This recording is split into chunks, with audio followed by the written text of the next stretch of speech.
श्री शिवाय नमस्तुभ्यम। आप सभी पर भगवान भोलेनाथ की कृपा सदा सर्वदा बनी रहे। आज सुनिए सावन मास महात्म्य का 5वें दिन का अध्याय।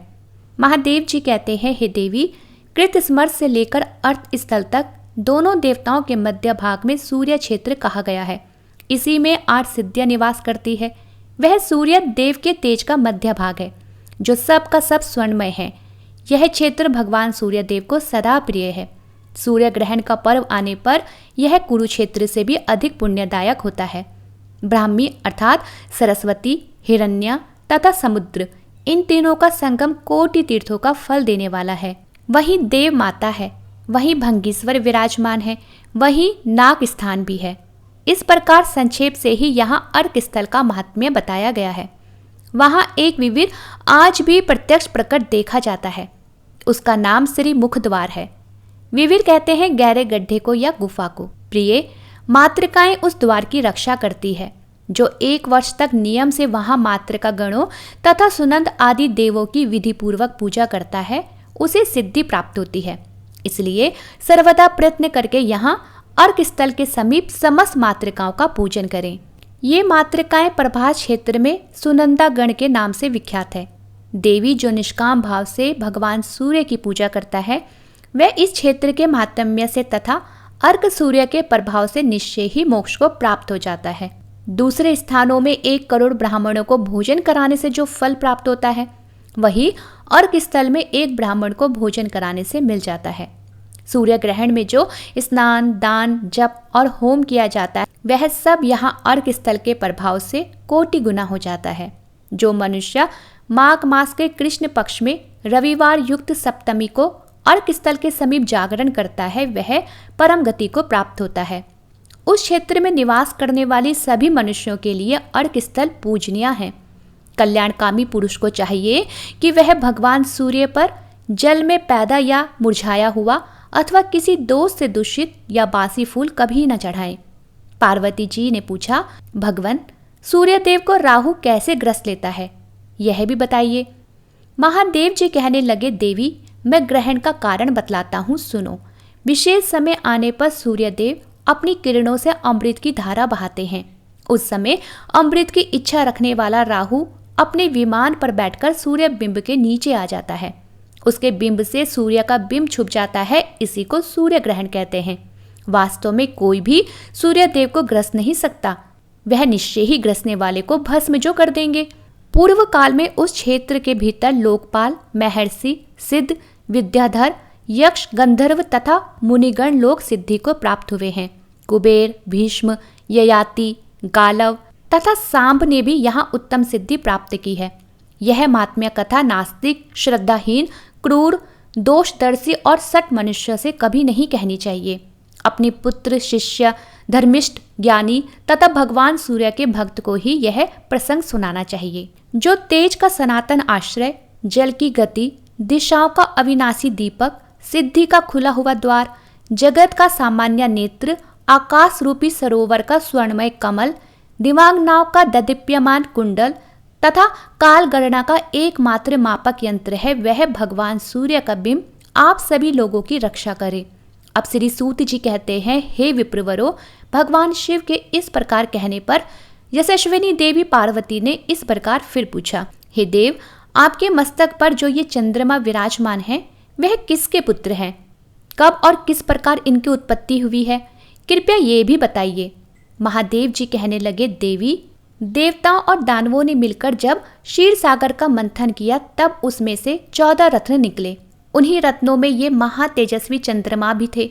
इनकी उत्पत्ति अमृत से हुई है, इसलिए विष पान करने के बाद इन्हें मैं आज तक अपने सिर पर धारण करता हूँ।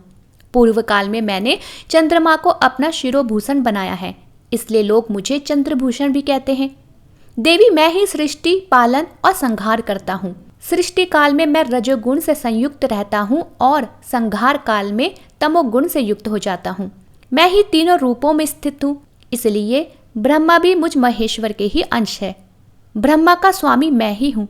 विष्णु और ब्रह्मा दोनों ही मुझ सदाशिव से अभिन्न हैं, क्योंकि मैं सर्वात्मक हूँ। शिव ही संपूर्ण जगत का पालन करने वाले श्री विष्णु हैं और मेरे द्वारा निर्मित ब्रह्मांड में ये लोक हैं। इसी के भीतर संपूर्ण चराचर जगत है। इस ब्रह्मांड में अब तक कितने चंद्र ग्रहण और सूर्य ग्रहण बीत गए और कितने अभी होंगे, इसकी गणना करना असंभव है। चंद्रमा का जो तेज पृथ्वी पर प्राप्त हुआ, उससे संपूर्ण दिशाओं को प्रकाशित करने वाली औषधियां उत्पन्न हुई। उन्हीं औषधियों के द्वारा संपूर्ण लोक तथा 4 प्रकार के प्रजावर्ग जीवन धारण करते हैं। फल लगने पर जिनका अंत हो जाता है, ऐसी औषधियां क्षण कहलाती है। यह 16 प्रकार की है।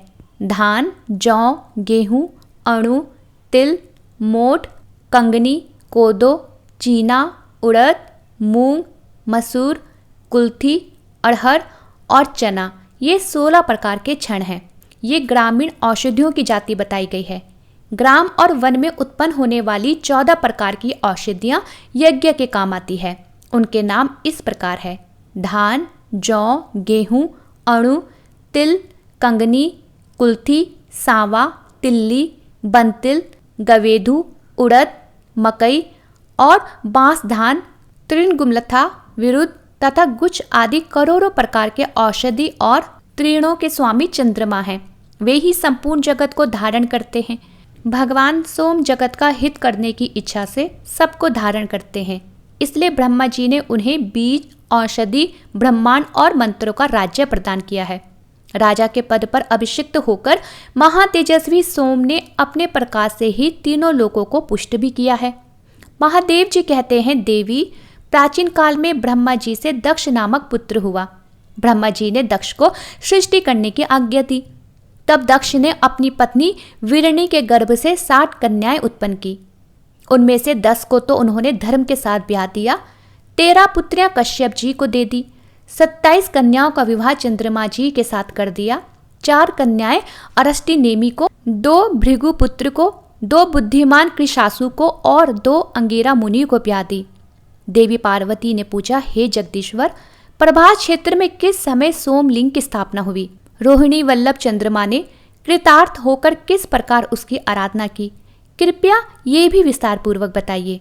तब महादेव जी कहने लगे, देवी, वैवस्वत मनवंतर के 10वें त्रेता युग में दुर्वासा सहित चंद्रदेव उत्पन्न हुए। उस समय चंद्रमा ने सहस्त्रों वर्षों तक कठिन तपस्या करके भगवान शंकर का प्रत्यक्ष दर्शन प्राप्त किया। आलोककर्ता ब्रह्मा जी के द्वारा शिवलिंग की स्थापना कराई। इसके बाद पुनः सहस्त्रों वर्षों तक मुझ शंकर की आराधना की। विधि पूर्वक मेरी पूजा करने के बाद अपने कार्यों और मनोरथों की सिद्धि के लिए निशानाथ ने मेरा स्वतन किया। चंद्रमा इस प्रकार बोले कि शिवजी के समान दूसरा कोई देवता नहीं है। रणभूमि में शिवजी के समान कोई रक्षक नहीं है।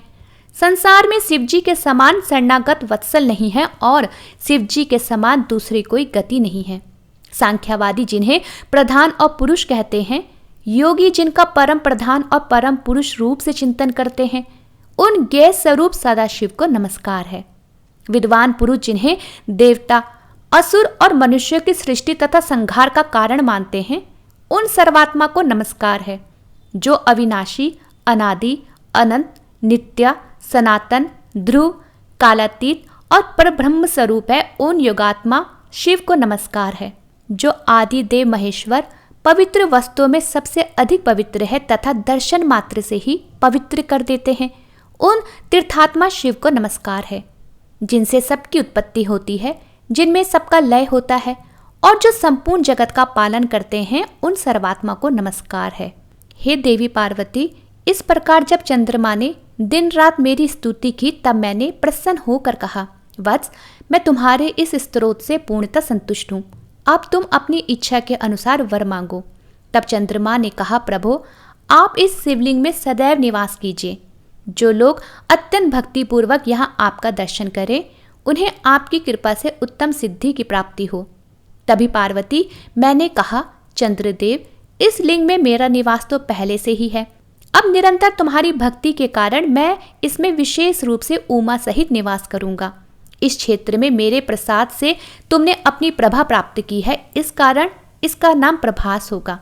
सोम, तुमने मेरे इस शुभ लिंग की प्रतिष्ठा की है, इसलिए यहाँ मेरा नाम सोमनाथ प्रसिद्ध होगा। जो मनुष्य मेरी भक्ति में तत्पर होकर यहाँ मेरा दर्शन करेंगे, उन्हें मेरे प्रभाव से रोग, दरिद्रता, दुर्गति तथा इष्ट जनों का वियोग नहीं होगा। मेरे दर्शन मात्र की इच्छा रखने वाले जो लोग भक्ति भाव से यहाँ की यात्रा करेंगे उन्हें पग पग पर अश्वमेध यज्ञ का फल प्राप्त होगा। निशाकर, एक पुरुष जो जीवन भर ब्रह्मचारी रहे और दूसरा यहाँ मेरा दर्शन करे, उन दोनों के लिए एक समान ही फल बतलाया गया है। एक मनुष्य ब्राह्मण को सभी प्रकार के दान देता है और दूसरा यहाँ आकर मेरा दर्शन करता है, उन दोनों के लिए भी समान फल बताया गया है।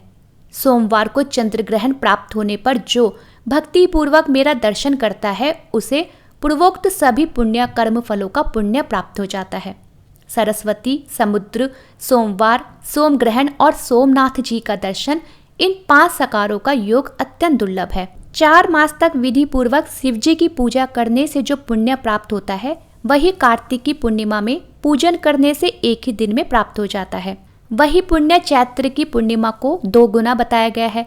फाल्गुन और आषाढ़ की पूर्णिमा के दिन दर्शन पूजन का भी यही पुण्य होता है। जो मनुष्य जीवन प्रयत्न प्रति माघ मास में श्रेष्ठ ब्राह्मणों को भोजन कराता है और जो एक बार इस शिवलिंग का दर्शन करता है, उन दोनों को एक समान ही फल मिलता है, इसमें कोई संशय नहीं। नाग, केसर, चंपा, श्वेत कमल और धतूरे के फूल शिव जी की पूजा के लिए उत्तम माने गए हैं। केतकी, अतिमुक्त अर्थात मरुआ, कुंद, जूही, सिरस, शाल और जामुन के फूलों को शिव जी की पूजा में त्याग देना चाहिए, इनका प्रयोग नहीं करना चाहिए। धतूरे और कदम के फूल रात में शिव जी के ऊपर चढ़ाने चाहिए। शेष जो फूल बताए गए हैं उनका उपयोग दिन को करना चाहिए। मल्लिका अर्थात बेला का फूल दिन और रात दोनों में चढ़ाना चाहिए, जिसमें कीड़े और केश आदि पड़ गए हो और रात के तोड़े हुए होने से बासी हो गए हो, जो अपने आप टूटकर गिरे हो या कुचले गए हो, ऐसे फूलों को भी त्याग देना चाहिए। तुलसी, कमल, गांधार, दबना से सोमनाथ की सदा पूजा करें। ऐसे करने वाला मनुष्य यहाँ की यात्रा का पूरा फल प्राप्त कर लेता है और स्वर्गलोक में प्रतिष्ठित होता है। ऐसा कहकर सोमेश्वर से वहीं अंतर्धान हो गए। फिर चंद्रमा को यक्षमा रोग से मुक्ति मिल गई। उन्होंने विश्वकर्मा जी को बुलवाकर सोमनाथ जी के लिए एक मंदिर बनवाया जो शुद्ध स्फटिक तथा गाय के दूध के समान उज्जवल था। उसके चारों ओर अन्य 14 मंदिर बनवाए गए। ब्रह्मा आदि समीपवर्ती देवताओं के लिए भी 10 मंदिर निर्माण किए गए। वैवस्वत मनवंतर में 10वें त्रेता में मंडप बनवाकर विधि पूर्वक सोमेश्वर शिव की प्रतिष्ठा करके दीनों और अनाथों के लिए सैकड़ों और हजारों वापी, कूप, तराग और ग्रह आदि बनवाए गए। सब कुछ बनवाकर अलग अलग ब्राह्मणों को विधि पूर्वक दान दिया गया। सोमेश्वर के समीप नगर बसाकर सोमेश्वर ने ब्राह्मणों का पूजन किया और कहा कि ब्रह्मा जी की कृपा से मैं यद्यपि आप सभी लोगों का राजा हूँ, फिर भी विनय और भक्ति से ही कुछ निवेदन करता हूँ। धन, स्वर्ण, रत्न, धान, जौ आदि अन्न, गाय, भैंस आदि पशु, तरह तरह के वस्त्र, केला और नारियल के फल, पान और सुपारी तथा मनोहर उद्यान आप सभी लोगों के लिए सब और उपस्थित हैं। जम्बू द्वीप के सब मनुष्य आपके अधीन होकर आपकी आज्ञा का पालन करेंगे। ब्राह्मण, क्षत्रिय, वैश्य, शूद्र तथा वर्ण संकर लोग भी आपको अपना गुरु मानकर तीर्थ यात्रा करेंगे। विप्रवरों, आप लोग यहाँ रहकर पवित्र उपचारों से मेरे द्वारा स्थापित सोमनाथ जी की सब समय पूजा करें। आप लोग स्मृतियों के सदाचार का पालन करने में कुशल हैं। यहाँ रहकर सबके व्यवहारों को देखिए और स्वयं भी श्रुति, स्मृति और पुराणों में प्रतिपादित धर्मों का आचरण कीजिए। यह सुनकर उन ब्राह्मणों ने कहा, हे चंद्रदेव, आप हम ब्राह्मणों के राजा हैं। आपने हमें सर्वदा उत्तम उपदेश दिया है। हम आपकी सभी आज्ञा का पालन करेंगे, किंतु जो लोग किसी के द्वारा नियुक्त होकर वेतन लेकर पूजा करते हैं या शिव निर्माल्या का सेवन करते हैं, वो पापी हो जाते हैं।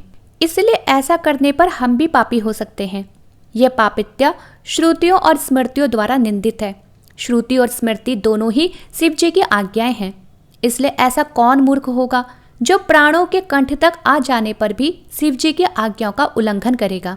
अष्टमूर्ति शिव की एक मूर्ति अग्निदेव है। वे ही देवताओं के मुख हैं। हम अग्नि में यज्ञ कराते हुए सत्व स्वरूप से संपूर्ण जगत को तृप्त करते हैं। ये जगत भगवान शिव का रूप है। जगत में परस्पर भेद होते हुए भी ये जगदीश्वर शिव से अभिन्न है। अग्नि में विधि पूर्वक दी हुई आहुति सूर्यदेव को प्राप्त होती है।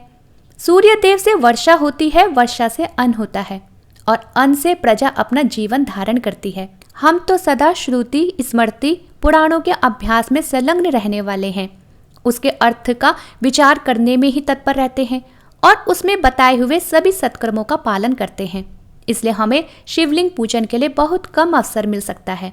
फिर भी हम रुद्र का जप और 5 महायज्ञों का अनुष्ठान करते हुए ही यथा समय और यथा अवकाश सोमेश्वर लिंग का भी पूजन करते रहेंगे। आज का अध्याय संपूर्ण हुआ। यदि आपको वीडियो पसंद आई हो तो वीडियो को लाइक, शेयर और चैनल को सब्सक्राइब करना ना भूलिएगा।